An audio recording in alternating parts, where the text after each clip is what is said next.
Sejak aku didiagnos sebagai ada darah tinggi, doktor kerap suruh aku ambil bacaan tekanan darah tinggi setiap hari dekat klinik. Nak pergi hari-hari memang penat. So aku buat keputusan, baik beli alat ni dan test sendiri kat rumah. So alat untuk cek tekanan darah tinggi macam ni. So jenama daripada Omron.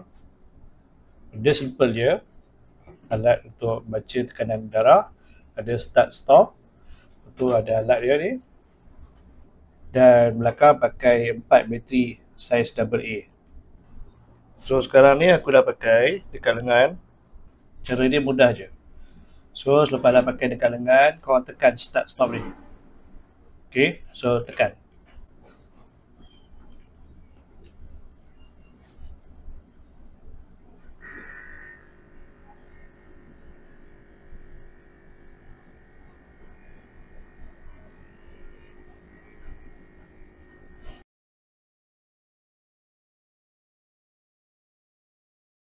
So ni bacaan tekanan darah aku sekarang, 136 belah atas dan 81 belah bawah.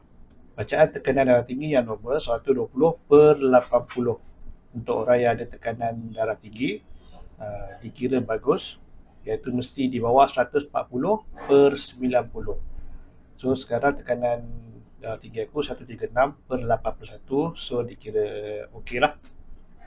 Okay, kalau korang berminat dengan alat ni, tekan back kuning, okay? Bye.